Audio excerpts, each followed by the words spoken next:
ओम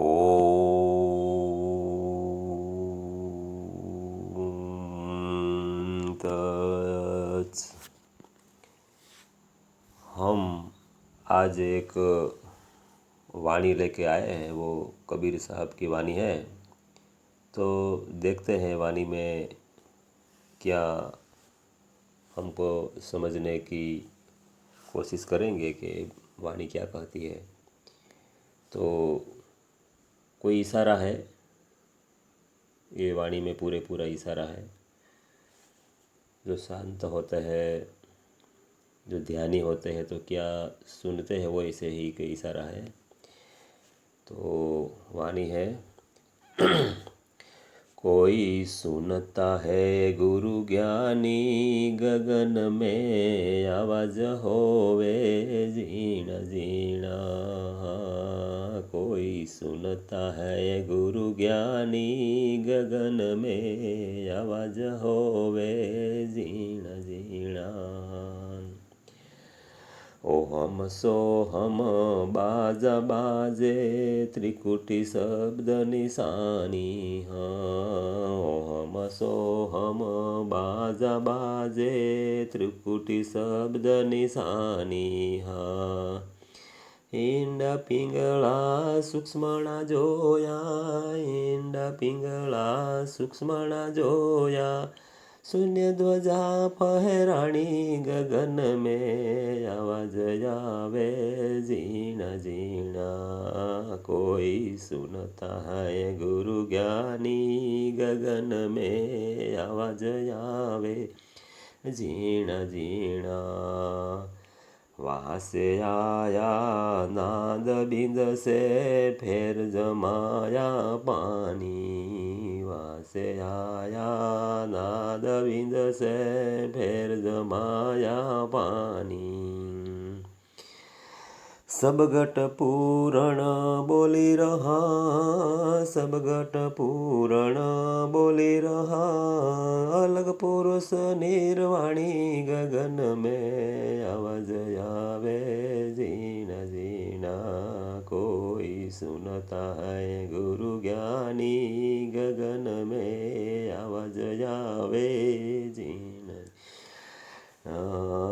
वहाँ से आया पता लिखाया, तृष्णा नहीं बुझानी। हाँ, वहाँ से आया पता लिखाया, तृष्णा नहीं बुझानी। हाँ, अमृत छोड़ विषय रस पीवे, अमृत छोड़ विषय रस पीवे। उल्टी फांस फसाणी, गगन में आवाज आवे जीणा जीणा। कोई सुनता है गुरु ज्ञानी, गगन में आवाज होवे जीणा जीणा। देखा दिन दिन हम नजरों से, देखा से जय अमर निशानी। हाँ, देखा दिन दिन हम नजरों से, देखा से जय अमर निशानी। हाँ, कहे कबीर सुनो भय साधु, कहे कबीर सुनो भय साधु। यही अगम निगम के वाणी, गगन में आवाज होवे जीणा जीणा। कोई सुनता है गुरु ज्ञानी, गगन में आवाज होवे जीणा जीणा। तो इस भजन के माध्यम से कबीर साहब है, जो इसका अनुभव है, इसको इसमें प्रकट करने की कोशिश की है शब्द के माध्यम से, जो हम गा सके, समझ सके। इस शब्दों से कोशिश की है कि जो ध्यानी है, जो परमात्मा तत्व है, वो सीधी सीधी बात है कि कोई परमात्मा तत्व है। तो जो भागवत गीता में भी यही बात कही है कि वह रंग रूप के आकार नहीं है, अग्नि जला नहीं सकती है, पानी भिजा सकती नहीं है, पवन उड़ा नहीं सकता है, शस्त्र छेद नहीं सकता है। वो ही बात है, वो ही यही बात है कि जो कोई सुनता है गुरु ज्ञानी गगन में आवाज आवे जीना। तो वो एक ध्यान की परिक्रमा है कि परमात्मा का अनुभव कैसे हो। ऐसे ये हमारी चक्षु है, चर्म चक्षु है, जो आँखें हैं, जो इससे वो दिखा नहीं जाता, वो दिखने में नहीं आता है, अणु अणु में व्याप्त है, फिर वो दिखा नहीं जाता है, किसी को भी वो नहीं दिखेगा। दिखने की चीज़ नहीं है, वो अनुभव करने की, महसूस करने की चीज़ है, जो परमात्मा तत्व। ऐसे ध्यानी जो कोई मेडिटेशन करता है, कोई गुरु के माध्यम से जो जो कुछ परमात्मा के सच्ची अर्थ में जो जिज्ञासु है, जो परमात्मा की शोध करता है, वास्तव में परमात्मा कौन है, कैसे मिलेगा, मैं कौन हूँ, संसार में आया, मैं क्या कर रहा हूँ, सही कर रहा हूँ, गलत कर रहा हूँ, वो तो कौन बताएगा। समाज है, हमारा जो स्वजन है, घर से बाहर सब स्वजन है, हम हमारा, वो सब हमको कोई न कोई बात बताएगा, ऐसा करो, ऐसा करो, वैसा करो। वो तो ही समाज का, संसार का ज्ञान देगा। लेकिन वो संसार का ज्ञान, वो हमारा बॉडी है, पर्याप्त हमारी बॉडी है, हम जीवित है, हमारा श्वास चल रहा है, तब तक ये ज्ञान काम लगेगा। इसके बाद हमारी जो बॉडी, जो स्थूल बॉडी है, वो मृत्यु पामेगी, श्वास खत्म होगा। तब हमारा घर, हम कौन है और परमात्मा कौन है, हम मृत्यु के बाद कहाँ जाएंगे, वहाँ की जो बात है, वो सद्गुरु होते हैं, वो वहाँ की बात करता है। संसार की बात में तो ठीक है, वो तो सब हमारा स्वजन होता है, आजू बाजू के, हम पढ़ाई लिखाई करते हैं, वो भी हमारा शिक्षक है, वो भी हमको टीचर सब पढ़ाते हैं, लिखाते हैं, संसार का ज्ञान देते हैं। लेकिन जो परमात्मा ज्ञान है, वो कोई संत ही समझा सकता है। हमारा वेद भी है, उपनिषद भी लिखे हैं, पुराणे हैं, सब लिखे हैं, लेकिन हम समझे कैसे। पढ़ लेते हैं, पर वो हम समझने सच्ची अर्थ में कैसे जाएंगे, तो वो कोई हमारा सद्गुरु बता सकता है। तो जो संत हुए हैं, तो संत ने जो अनुभव किया है, वास्तविक जीवन जीवा है, समाज में रहते हुए भी उसके मन में क्या गुजरी होगी, क्या वो अंदर से अंदर किसको शोध कर रहे होंगे। हम तो ऐसे ही कोई पैसे कैसे मिले, नौकरी, पढ़ाई कैसे करे, वो से करे, वो क्यों आगे बढ़े, वो बढ़ने वाली बात है, पैसे वाली बात है। वो तो सब कब तक, हमारी ज़िंदगी 100 साल की थी, अब तो 100 साल हम जी भी नहीं सकते हैं। तो हम जीवित है, इतना ही साल ही ये विद्या काम लगती है, ये पैसा काम लगता है, सब आपकी भौतिक सुविधा है वो काम लग सकती है। लेकिन इसके बाद हम अदर से बॉडी छोड़ के बाहर जाते हैं, जो आत्मा जाती है, तो वो जाती कहाँ है, वो इसकी सोच रखता है। सच्चे अर्थ में कोई चमत्कार, कोई पाखंड की हम बात नहीं करते हैं। सीधी बात है कि परमात्मा कौन है, हम कौन है और परमात्मा कौन है, वास्तव में कैसे हम इसको पहचाने, कैसे दर्शन किए जाए, कैसे हम इसको मिल सकते हैं। और मिलेगा तो वो किस रूप में मिलेगा, रूप तो है नहीं, समझ लेना, रूप तो है ही नहीं। ये बात पकड़ के चलना, वो कभी नहीं भूलना कि रूप है, वो दिखेगा, वो दिखेगा नहीं, आप इसको महसूस करोगे। वो तो ये भजन में भी ऐसी है, बात ऐसी है कि कोई सुनता है गुरु ज्ञानी गगन में आवाज़ होवे जीना। तो वो जी हमारी जो अवस्थाएं है, ये भजन से माध्यम से हम इतना समझ में आया मेरे को, तो कि हमारी जो 3 अवस्था है, जो बॉडी है ये हमारी, ये बॉडी सुबह में हम जाग जाते हैं तो हम जागृत अवस्था में होते हैं, और शाम को, रात को हम नींद में सोते हैं तो वह स्वप्न अवस्था में चले जाते हैं। और स्वप्न अवस्था के बाद हमारी जो गहरी निंद्रा होती है, वो जागृत, स्वप्न और सुषुम्ना अवस्था कहते हैं इसको। तो हम 3 अवस्था हमारी बॉडी की बताई जाती है कि वो 3 अवस्था में ही बॉडी जिंदा रह सकती है। इसको जीवित के लिए 3 अवस्था जरूरी है।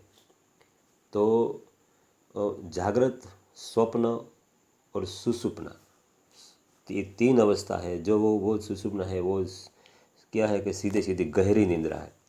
गहरी नींद में हम सो जाते हैं, डेढ़ 2 घंटे हम इतना सो जाते हैं कि हम वहाँ हमारा मन भी काम नहीं करता है। सपने में भी जागृत अवस्था में तो हमारा मन काम करता ही है, और स्वप्न अवस्था में भी हमारा मन काम करता है। वो सपने में देखता है, इस सबको मिलता है, घूमता है, ये सब में मन भी काम करता है। लेकिन वो हमारी सुषुप्त अवस्था है, गहरी निंद्रा है। वो सुषुप्त अवस्था में हमारा मन वहाँ काम नहीं करता है, वह मन लॉक हो जाता है, हम गहरी निंद्रा में सो जाते हैं।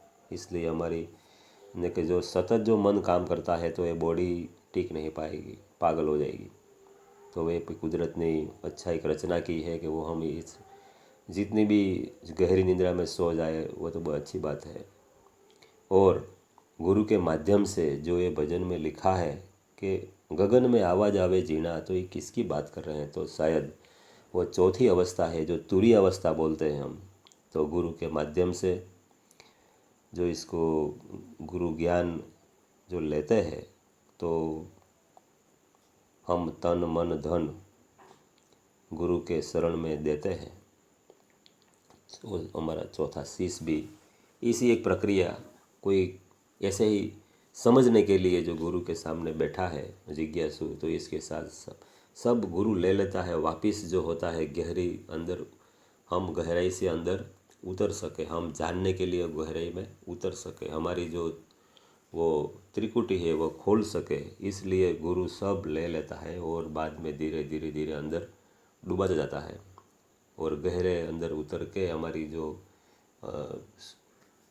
तुरीय अवस्था है, वो सूक्ष्मणा हमारी है, वो खुलाते हैं, वो त्रिकुटी भी बोलते हैं।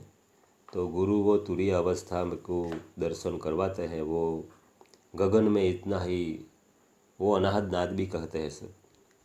तो ये अवस्था को लेकर शायद मेरे समझ से ये भजन में लिखा है कि आवाज़ गगन में आवाज़ आवे जीना, तो जो महसूस करते हैं गुरु के माध्यम से।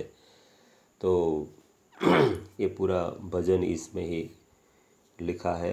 और इंडा पिंगला सूक्ष्मणा जोया, तो ये इंडा पिंगला क्या है कि हमारी जो नाक का दाहिने और जमना जो नाक का दो भाग है, तो वो इंडा और पिंगला बजाता है। और सूक्ष्मणा जो है इसमें जाना है अंदर, वो खोलने की बात है।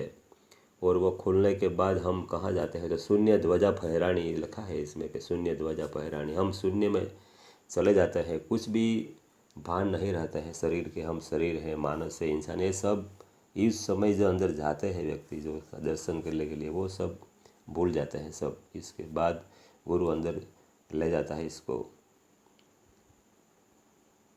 ओहम सोहम बाजा बाजे त्रिकुटी शब्द निशानी, ये वो शब्द होता है। वो शब्द हम वर्णन नहीं कर सकते हैं बाहर, और वो अंदर जो महसूस करते हैं, इसको बोला जाए कि आपने वो गुरु वापिस इसको लाके समझाते हैं सब अध्यात्म, तो इसको बोलो भाई कैसा है, उन्हें को बताओ अनुभव, तो वो भी नहीं बोल सकते हैं, वो शब्द में आ ही नहीं सकता है।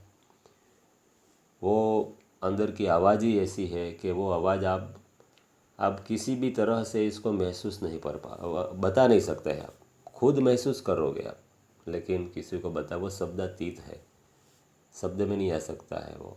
लेकिन इशारा में सब कुछ गुरु अंदर इसको ध्यानी को अंदर बिठा के इसको बोध करवाता है कि तू यही है, तेरे के ये मृत्यु होती है तो इसके बाद इधर जाना है।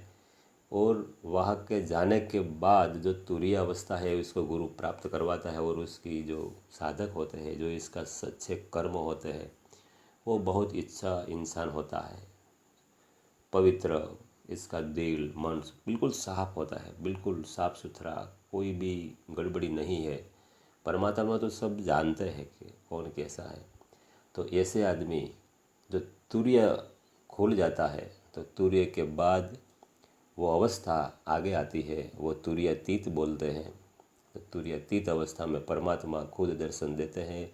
वो भी याद रखना कि वो परमात्मा तुरीयातीत अवस्था भी वैसी ही अवस्था है, लेकिन वो जो शब्द मिलता है तो वो आप शब्द के माध्यम से बता सकते हो। वो है गुप्त रहस्य है, लेकिन वो शायद कोई गया है। मेरे ख्याल से मैं वो पढ़ा लिखा तो नहीं हूँ, लेकिन सुना है, मैंने पढ़ा नहीं है। पर लेकिन वह कैसी कैसी अवस्था है और क्या क्या होता है, वह रहस्य क्या है, ये रहस्य स्वामी विवेकानंद ने बताया है कि वैसे ऐसा ऐसा है, ऐसा ऐसा वो है, सब ऐसे वो लिखा है, मैंने सुना है। और सही अर्थ में इसको सही बताया है कि वह भी वास्तव में ऐसा ही है। किस किस की आवाज़ है, वो स्वामी विवेकानंद की बारे में सुना था मैंने, तो वहाँ वास्तविक वह वैसा ही है। ठीक है, इसको ठीक बताया। और जो ठीक है आगे, तो वो बस ऐसे ही ये भजन में हम को समझने की कोशिश की है। तो वो ज़रूर एक बात सुने कि वो कोई हम जो देवी देवता को मानते हैं, पूजा करते हैं, सब पूजा करो, लेकिन आहिस्ता आहिस्ता अध्यात्म की तरफ जब बढ़ोगे तब ये ज्ञान की तरफ आगे बढ़ जाओगे। और डायरेक्ट के किसी को समझ में नहीं आता है। जब कोई भी आपके हाथ में कोई इशारा नहीं है तो कोई तो पकड़ना ही पड़ेगा। पूजा पाठ करो, जो भी करो करो, पर धीरे धीरे धीरे ऐसा समझो कि मैं कर रहा हूँ वो सही है। सही है, खुद को पूछो। ये अध्यात्म की ओर जाना है तो बहस में मत पड़ो। बहस में पड़ोगे तो सही अर्थ में सही जगह पर आप नहीं जा पाओगे। जो करना है हमारे अंदर मौजूद है सब, और समझने के लिए हम जाएंगे तो बहस दूसरे को करोगे। जब हम बॉडी छोड़ के जाएंगे, मृत्यु होएगी, अब हम सबकी होगी, वो जाओगे तो कोई साथ में तो आएगा नहीं बहस करने के लिए, चलो मेरे साथ बहस करेंगे वगैरह, ऐसा तो कोई होने वाला नहीं। इतना समझ लो कि आप जाओगे तो आप अकेले ही जाओगे, साथ में कोई आने वाला नहीं है। ये समझ के चलो तो रास्ता नहीं भटकोगे। अकेला ही जाना है तो सही कर्म करना है अपने के लिए। अपने के लिए जो वाल्मीकि था तो इसको भी लूट करते थे, ऐसे वो कहानी है। तो इसको भी नारद जी ने बोला कि भाई ये जो आप लूट करते हो तो किसके लिए करते हो? सबके के लिए। तो कहा सबके के लिए, तो पूछ के आओ। वो पूछने गया कि भाई अपना कोई हिस्सेदारी, तो वो घर ने बोल दिया कि नहीं, हम हमारा कहीं नहीं, आप कैसे भी लाओ, हमारी इसकी कोई भागीदारी नहीं। तो वो इसमें से बोध ले लिया, समझ गया, वहाँ से वापस लौटा। एक संत मिल गया, वापस लौटा, सब कर्म बंद कर दिया। वाटलिया जो लूटा रहे थे वाल्मीकि ऋषि बन गए। समझना इस बात को हम जो करते हैं, एक भी कर्म ऐसा ना करें कि जे हमारा एक एक कर्म बनते बनते हम ऋणी बन जाएंगे, तो ये ऋण कब वापस करेंगे? ऐसा सोच के चलो। कोई बहस में मत पड़ो। बस अपने आप, कोई भी धर्म जाति की हम तो बात करते ही नहीं है। हमको पहचानो और अंदर उतरो, अंदर झाँको कि मैं क्या कर रहा हूँ, क्या बोल रहा हूँ। किसी की निंदी टिप्पणी नहीं करना है, कुछ नहीं।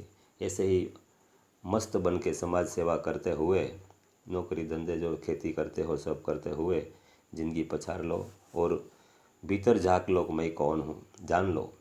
बस अंदर उतर जाओ। बस इतना ही हमारा संदेश है। चलो, ओम तत्सत।